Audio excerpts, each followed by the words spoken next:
Assalamualaikum warahmatullahi wabarakatuh. Selamat pagi. Nama saya Ridho Mukti, merupakan calon guru penggerak angkatan 5 dari Provinsi DKI Jakarta. Saya bersama Ibu Sri Surjani dari kepala sekolah dari SDN Grogol Utara Madura Pagi.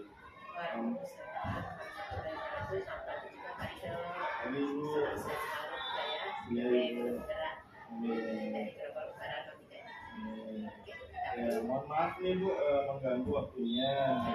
Saya ada sedikit tugas untuk menanyakan Ibu untuk beberapa mungkin ada problem di sekolah ini. Mungkin kita membuat sharing ya Bu ya, untuk bagaimana mencari sebuah solusi dari seluruh masalah sekolah ini. Misalnya contoh saja ada beberapa mungkin problem di saat pembuatan buku atau di dalam manajemen sekolah, itu mungkin ada beberapa kasus yang mohon minta diceritakan Bu untuk beberapa cerita yang akan Ibu katakan atau yang Ibu ceritakan kepada saya. Ini ke manajemen sekolah. Iya. Manajemen sekolah saya ya salah satu saja ya, Iya. karena manajemen sekolah itu sangat luas sekali. Iya, betul. Bisa ke personel, bisa ke masyarakat, bisa ke sebagainya. Itu supaya anak-anak seperti ini plus ya. Iya. Plus dengan pendanaan yang didapatkan dari pemerintah. Oke, pada selaku kepala sekolah di SDN Grogol Utara, saya memanfaatkan atau menggunakan anggaran dari pemerintah yang terkait dengan dana BOS maupun DOP. Salah satu saja saya ambil dari pemeliharaan lingkungan sekolah. Karena prinsip saya kalau sekolah itu bagus, rapi, indah, pasti orang akan senang sama masuk ke area sekolah.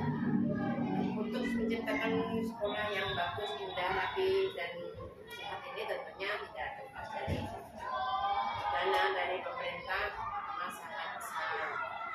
Namun kalau lihat besarnya memang besar, tapi yang namanya pemeliharaan satgas itu tidak bisa kita perinci satu. Tentunya ya pasti nggak 100% seluruhnya mengacu ke RKS atau persis dengan RKS desa, karena ada kecil yang tidak bisa kita cantumkan atau mungkin tidak dicantumkan memang, tapi tetap harus diangkat. Ini dalam hal penggunaan dana, pertama pasti saya akan musyawarahkan dahulu dengan tim. Kedua, kita lihat mana yang akan kita kerjakan sesuai dengan RKS. Tiga, tentunya saya punya tim teman-teman di SDN Grogol Utara ini. Gak mungkin saya hanya semua saya habiskan untuk pemeliharaan sampah. Nanti pasti teman saya akan punya uangnya banyak, tapi kita asal bagaimana caranya saya manajemen sekolah ini, sekolah menjadi bagus sesuai dengan kerja atau anggaran yang saya harapkan di RKS. Nah, semaksimal mungkin kami akan berusaha untuk berhemat supaya teman-teman pun bisa ikut senang untuk menikmati atau mencicipi lah sedikit dari anggaran. Tentunya tidak besar, itu hanya sebatas rasa ikut menikmati itu. Nah, dan kalau seandainya lebih itu tidak bisa kita mungkin ya kita gunakan untuk peningkatan atau keperluan teman-teman. Salah satu contoh saja, teman-teman itu kan untuk menjalin atau keakraban di dalam sebuah lembaga itu kan tidak hanya bisa dengan usaha, mungkin perlu juga refreshing itu bukan berarti harus pergian jauh, mungkin sekedar makan bersama bisa, tapi tetap saya musyawarah dengan tim penggunaan dana. Nah, kalau seandainya ini bisa setujuin dan kami mungkin makan sederhana di suatu tempat sambil jejaring sosial, komunikasi yang tujuannya tidak lepas dari peningkatan kompetensi grup. Nah, dengan adanya kekeluargaan, kekompakan, insya Allah teman-teman pasti akan mendukung semua program-program sekolah. Tentunya program sekolah itu pasti akan hanya anggaran sebijaksana mungkin. Tidak mungkin anggaran itu habis begitu saja, kemudian tidak terlaksana apa-apa, dan teman-teman juga mungkin hanya melihat saja. Itu tidak bagi saya tidak berkesan. Saya berusaha semaksimal mungkin menggunakan anggaran sebaik-baiknya, dan teman-teman pun juga bisa ikut, bukan hanya menikmati sekolah yang bagus saja, tapi dia juga ikut berbahagia. Ini Bu, ada pertanyaan. Nah, di sini dalam langkah-langkah Ibu mengambil prosedur atau mengambil suatu kebijakan, mengambil dengan cepat dan meminta pertimbangan dengan wakilsekah atau guru seniorkah di sekolah Ibu? Pertama tentunya ya wakil, tidak kurikulum dan kesiswaan, karena kan kedua dengan pemegang bendahara selaku pembantu pengelola itu dalam wakil, pasti itu tim kami yang akan kami ajak sharing ke teman. Kedua yang berikutnya tentunya guru-guru itu pasti punya keinginan apa banyak, apalagi gurunya banyak, keinginannya makin banyak. Pasti kita sharing, kita kumpulkan kira-kira mana skala prioritas yang harus kita ambil duluan. Mungkin ini tidak, tapi ada dan itu dimusyawarahkan dan disampaikan ke teman. Kita tidak mengambil semuanya karena kan tidak mungkin semua permintaan ini, pasti ada skala prioritas, dan tentunya skala prioritas ini yang dianggap memenuhi atau mendukung peningkatan kualitas pendidikan di SMA. Jadi barusan memberitahu saya tentang pengembangan perkembangan. Nah, kira-kira hal apa saja nih Bu yang mungkin menurut Ibu efektif dan dalam mengambil keputusan pada kasus-kasus yang ada di sekolah dan merupakan tantangan dalam mengambil keputusan pada yang Ibu jalani saat ini? Efektif efisiennya ya, pasti kembali lagi ke penggunaan anggaran harus efektif efisien, dan itu pasti sudah namanya tidak akan lepas dari KS. Tapi tantangan itu pasti ada. Tidak semua guru dengan mudahnya kita bawa dengan sesuai dengan itulah tantangannya. Namun demikian tantangan itu menjadi suatu justru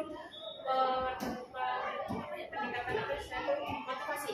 Meningkatkan motivasi saya bagaimana saya mencari solusinya agar gurunya mungkin kontra atau tidak bosan itu bisa saya ajak juga.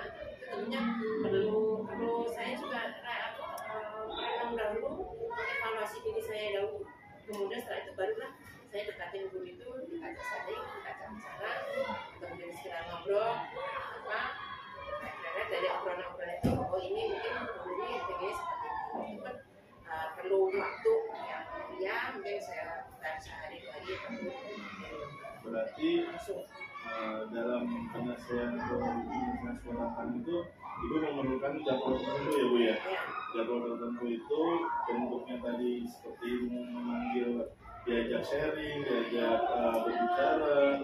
Nah, berarti evaluasi diri saya sendiri. Betul, berarti Ibu udah saling Ibu sharing ya Bu ya. Nah, kira-kira nih Bu, ada nggak seseorang atau faktor-faktor yang bisa mempermudah atau membantu Ibu dalam mengambil keputusan dalam kasus-kasus di etika ini Bu? Faktor yang membantu ya. Iya. Itu kayaknya kalau pribadi saya, pertama saya dahulu. Dari pribadi saya dahulu. Pribadi ya Bu ya. Kalau pribadi saya sudah berusaha untuk memberikan yang baik, yang benar ya. Benar juga kurang mungkin menurut saya. Dan bukan saya pribadi, tapi tentunya saya itu mengacu pada peraturan atau mungkin dasar-dasar yang kami gunakan untuk melaksanakan kebijakan. Itu dahulu saya ambil langkah dahulu, saya lakukan buat dahulu, melangkah dahulu, dan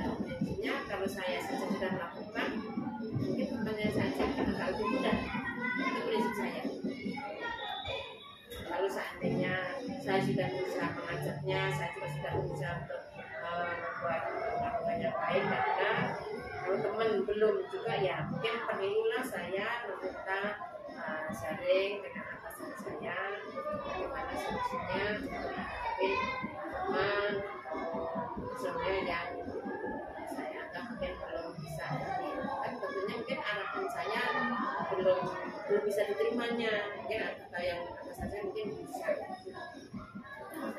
Dari semua yang Ibu telah sampaikan, jadi mungkin Ibu memiliki sebuah pengalaman, sebuah cerita pembelajaran yang Ibu ambil dari semua yang Ibu ceritakan itu seperti apa Ibu pembelajaran?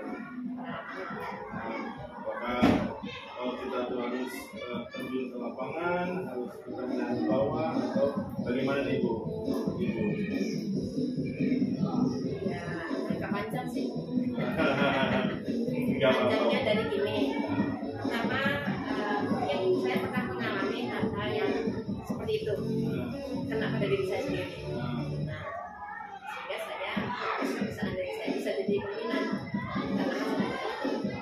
Misalnya dulu mungkin saya pernah pimpinan cuekin, diabaikan, tidak didengar kata-kata saya atau masuk ke saya itu untuk pengalaman yang pertama ya. Artinya saya dulu keduanya tentunya saya sekarang sudah menjadi PDP. Saya ingat itu saya ingat jangan sampai saya ada yang merasakan seperti apa yang saya rasakan. Dan dari lapangan saya lihat, saya bertanya dengan teman supaya apa ya, supaya meminimalisir kesalahan-kesalahan atau langkah saya dalam mengambil kebijakan. Ini kembali lagi saya manusia yang tidak tahu dari sempurna, banyak kesalahan, banyak kekurangan. Mungkin yang menurut saya tadi sudah saya anggap baik dan benar, mungkin teman juga tetap masih ada yang pasti masih ada. Namun kami sudah berusaha melakukan yang baik yang penting. Jadi pembelajaran dari yang sebelum kepala ya Bu ya, menjadikan sebuah acuan bagi Ibu dalam membina di dalam sekolah seni Utara. Ya, demikian wawancara saya bersama Ibu Sri yang merupakan Ibu Sri Surjani ini merupakan Kapsek Penggerak Angkatan 2 yang kebetulan juga sekolah kami sudah melakukan berbagai program-program sekolah penggerak. Maka mohon maaf apabila ada kata-kata saya salah Ibu Sri ya. Saya akhiri wabillahi taufiq wal hidayah. Wassalamualaikum warahmatullahi wabarakatuh. Selamat siang. Kebetulan saya ada di SDN Kebayoran Lama Utara 13.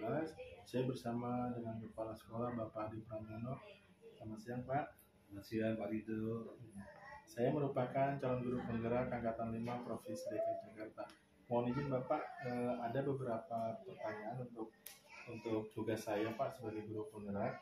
Ini mungkin di dalam sekolah Bapak ini mungkin ditemukan atau ada sedikit studi kasus yang mungkin akan Bapak angkat untuk dalam saya wawancara ini. Nah, kira-kira nih Pak, ada nggak Pak studi kasus dilematika atau studi kasus yang mungkin Bapak bisa ceritakan kepada saya? Baik, kasus yang ada yang pernah saya alami Pak itu ya, terutama sekarang saya di KLU Pramodal 13, yang mana ada beberapa kasus tidak banyak sih jadi parah, bisa diidentifikasi di antara kasus jika ada guru yang tidak masuk. Nah, itu kasus guru yang masuk itu ya bukan karena beliau itu mas, bukan, dia karena ada kepentingan. Yang tidak ada sakit, ada yang kena yang tidak ada ringan sebagainya. Nah, itu kasus. Tapi dari kasus dengan tidak masuknya guru tersebut ya akan merepotkan si anak, akan kurang perhatian kelas tersebut. Jika ada guru yang mengganti kelas tersebut, ya kan berarti kan akan menerima risiko kan. Jadi tidak fokus kasus. Tapi kasus itu dikatakan juga tidak begitu berat masalahnya. Ya kedua mungkin juga tidak berat masalah kasus literasi ini, ya mungkin sekolah manapun namanya literasi itu ya mungkin jadi dilema ataupun hantu sendiri bagi para guru, terutama di dalam pembuatan yang namanya administrasi di bidang, yaitu di bidang persiapan mengajar. Mungkin kalau dulu zaman itu LPP, kalau sekarang kan mengajar kan begitu. Ya, mungkin kalau walaupun sekarang itu bisa hanya 1 lembar, tapi karena mungkin guru itu tidak pandai menulis ya, jadi agak sedikit itu yang dikatakan agak sedikit kasus. Jadi mungkin kalau yang lain mungkin agak bisa disambil kalau tidak sampai hari. Karena ini aplikasi terutama tadi yaitu masalah LPP ataupun modul ajar, dan sekarang itu yang masih jadi sedikit kendala. Nah, sekarang apa penanganannya? Ya tadi penanganannya ya mungkin pada download atau apa ya. Tapi alhamdulillah menyiapkan. Ketika barangkali ini kasus siswa ya, ada siswa yang sangat kurang ataupun kurang dalam hal IQ-nya, ataupun ada yang sedikit ABK ataupun interaktif, itu kalau itu kita kan tidak bisa apa ya itu, terutama yang hiperaktif kita ya itu kan guru kami itu yang jadi kayak belum punya pengalaman luas untuk menangani kasus. Lalu Pak, sebelumnya berarti di dalam di kasus Bapak ini yang ada guru yang izin dalam keperluan keluarga atau sakit, berarti kan ada 2 kepentingan yang sama tuh ya Pak ya, sama-sama benar. Artinya beliau mungkin izin itu terhadap keluarga atau dia sakit, dan di satu sisi juga Bapak sudah benar, sudah bisa melakukan misalnya penggantian guru gitu. Nah, ya ada sih tapi kan nggak maksimal ya Pak ya. Nah, kira-kira nih Pak, bagaimana Bapak mengambil suatu keputusan atau meminta pertimbangan dengan siapa nih Pak, jikalau terdapat kasus-kasus misalnya ada yang Bapak alami, dan itu bagaimana caranya Bapak untuk mengambil dengan cepat atau meminta pertimbangan kepada siapa untuk mengambil keputusan tersebut Pak? Jika sesuatu yang harus diputuskan segera, ya pasti kita sementara berkoordinasi dengan wakil kepala sekolah ataupun guru senior yang ada di sekolah ini. Jika tidak begitu mendesak ataupun tidak terlalu spontan, kita rapatkan. Dengan ada kasus apa itu kan bisa dirapatkan, bisa dimusyawarahkan. Jadi pada ini jika akan mengambil suatu keputusan yang sifatnya jangka panjang, tidak spontan, kita berapat dulu ya, mau mengambil apa kan gitu dengan dunia tersebut, maka bisa diambil ke musyawarah. Ada musyawarah kita bisa diambil suatu keputusan yang baik, itu di dalam keputusan. Jadi pertimbangannya. Terus yang kalau memang luas lagi, yang kurang dan sebagainya, ya kita lapor ya langsung ke pengawas, ke satwa. Mungkin salah kita akan lanjutkan ke dinas tersebut. Berarti untuk pengembangan Bapak secara cepat itu ya dengan stakeholder yang Bapak di ranahnya ya Pak ya. Lalu kira-kira nih Pak, ada nggak Pak tantangan atau efektif yang Bapak ambil pada kasus-kasus dilematika yang Bapak barusan tadi ceritakan itu Pak? Tantangan dan suatu tindakan yang efektif dalam mengambil keputusan Bapak dalam kasus-kasus dilema etika Pak. Tindakan yang efektif ya, tentunya setelah masalah tersebut dimusyawarahkan, kita kan mengambil suatu kebijakan. Tentunya kebijakan harus ditunjuk si organisatornya ataupun koordinatornya. Melalui koordinator itulah yang akan melaporkan ataupun itu memantau, memimpin kegiatan sehingga masalah tersebut bisa diminimalisir. Terutama dengan kita menunjuk guru senior, menunjuk wakil kepala sekolah, kan gitu. Sehingga keputusan pun bisa diambil dengan sebaik-baiknya. Nah, baik. Lanjut. Untuk ini Pak, untuk dalam pengambilan efektifan dan suatu tantangan, kira-kira nih Bapak ada nggak misalnya menyiapkan jadwal tertentu atau sebuah waktu tertentu untuk menyelesaikan suatu penyelesaian dalam studi kasus Bapak yang Bapak angkat ini Pak? Kalau waktu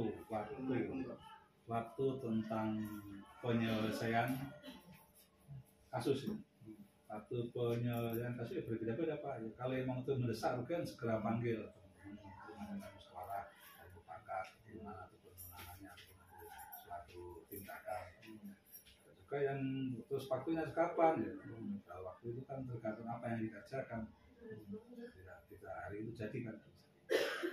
Itu waktu ya berarti jika memang urgen harus segera tetapi secara rutin ya seminggu sekali kan kita harus berkumpul membahas apa kasus-kasus yang ada sehingga bisa meminimalisir kasus-kasus. Nanti setiap guru kelas melaporkan apa kasusnya, setiap guru menceritakan kasus apa ada apa kan bisa dimusyawarahkan.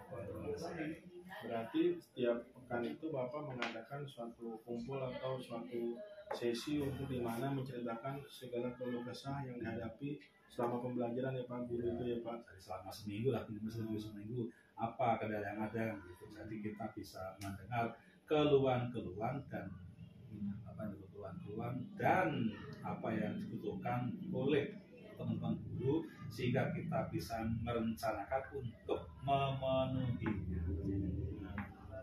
Di situ alhamdulillah Pak Hadi juga sudah memberitahu kami tentang jadwal tertentu. Jadi tergantung dari tingkat suatu studi kasus yang dialami oleh sekolah ini. Nah, kira-kira nih Pak, ada nggak faktor yang bisa mempermudah Bapak atau membantu Bapak dalam mengambil keputusan pada kasus-kasus studi etika ini Pak? Yang membantu mengambil keputusan itu kan satu kalau musyawarah kedua yang mendesak segera meminta pertimbangan guru senior kalau yang agak sedikit ke atas ya mungkin perlu berkoordinasi ataupun minta saran pencerahan pada pengawas, pada satlak atau bahkan ke sudin.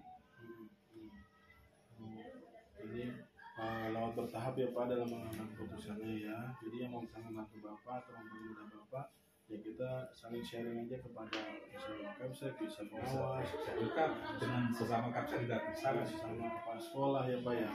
Oke.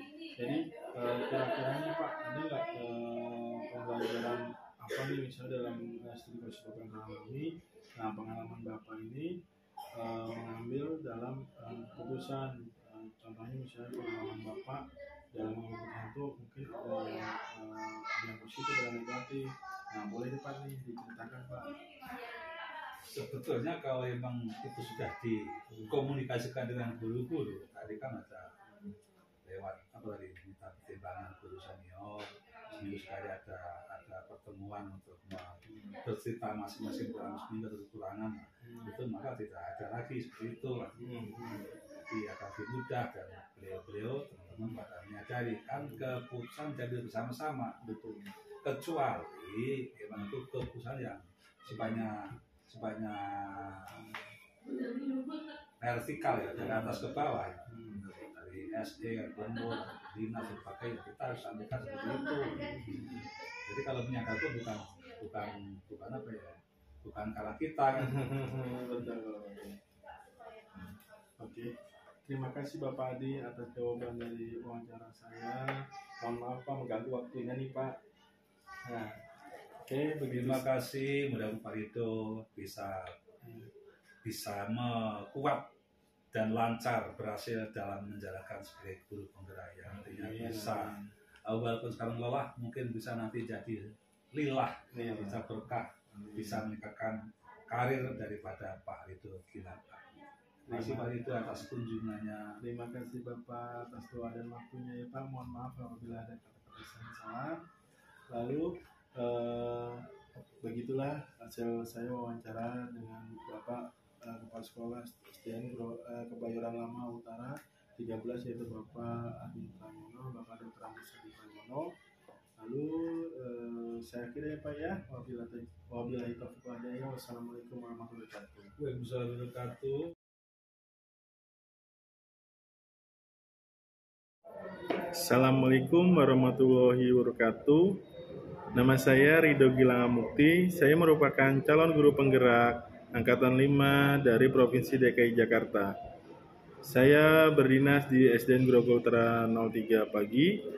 Saya sedang mengerjakan suatu proyek yaitu tentang demonstrasi kontekstual modul 3.1 yang setelah saya wawancara bahwa yang saya dapatkan dari hasil wawancara tersebut dari Kepala Sekolah SDN Grogol Utara 03 dan Kepala Sekolah SDN Kebayoran Lama Utara 03 Pagi yaitu Bapak Adi Pranyono.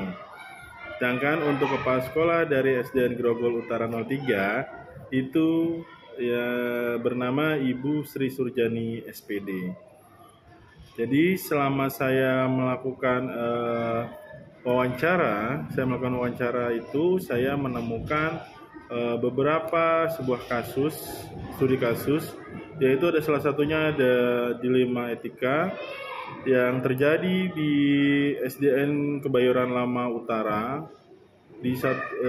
Pada kasus tersebut terdapat sebuah kasus yaitu di satu sisi salah satu seorang guru itu melakukan sebuah perizinan. Yang perizinan itu di satu sisinya dia membantu keluarga yang melakukan perizinan tersebut selama beberapa hari yang mengakibatkan kelasnya beliau yang telah ampuh itu menjadi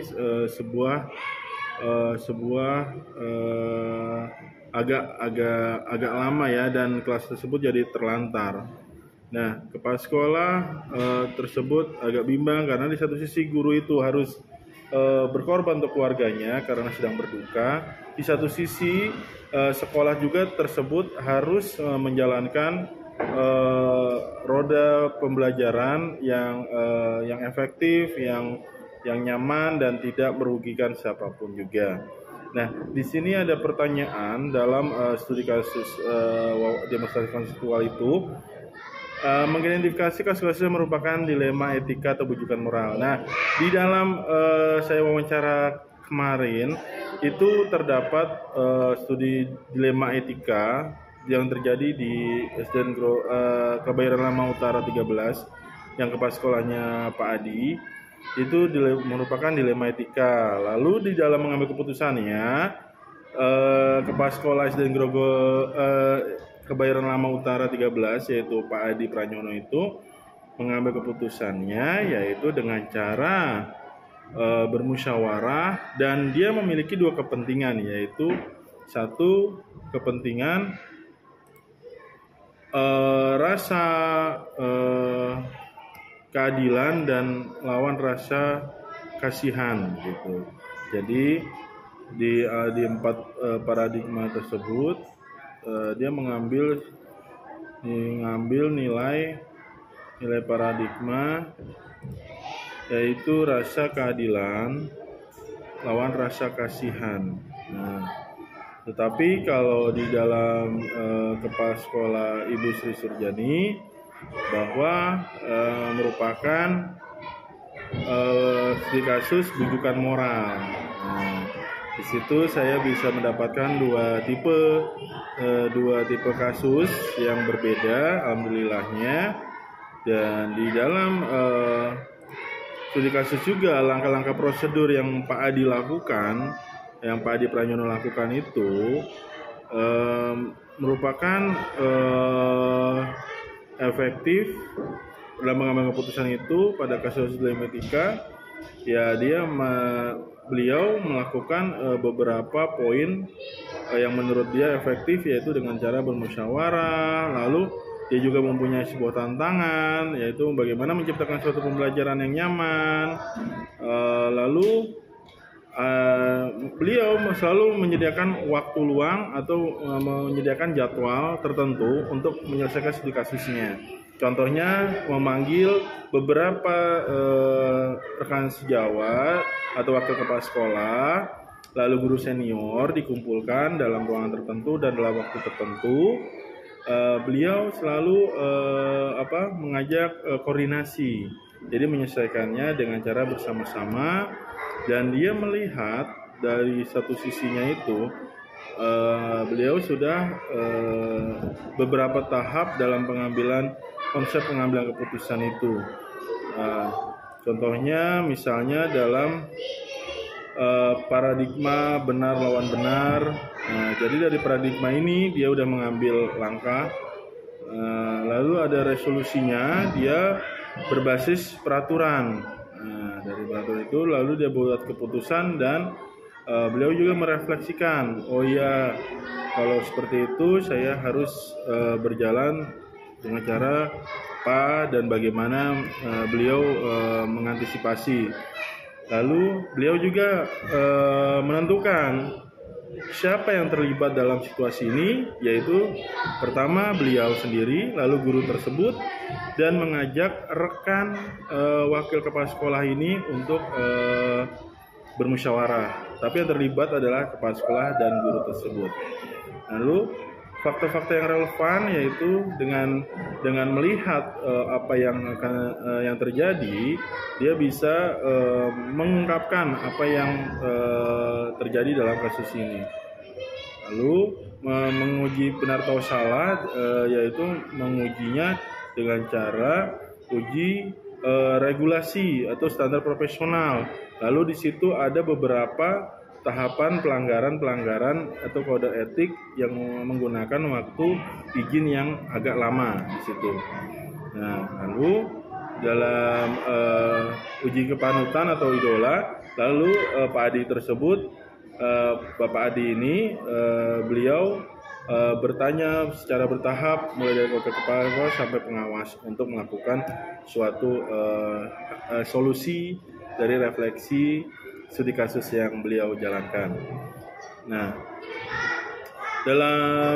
dalam hal ini juga di SDN Grogol Utara yang dipimpin oleh Ibu Sri Surjani itu merupakan kasus bujukan moral. Di satu sisi beliau melihat ada suatu penyusunan RKS.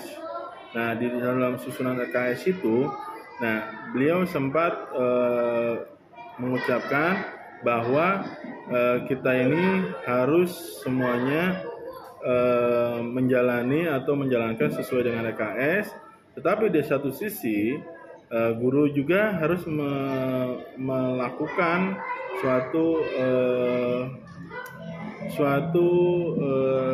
refreshing atau suatu hiburan.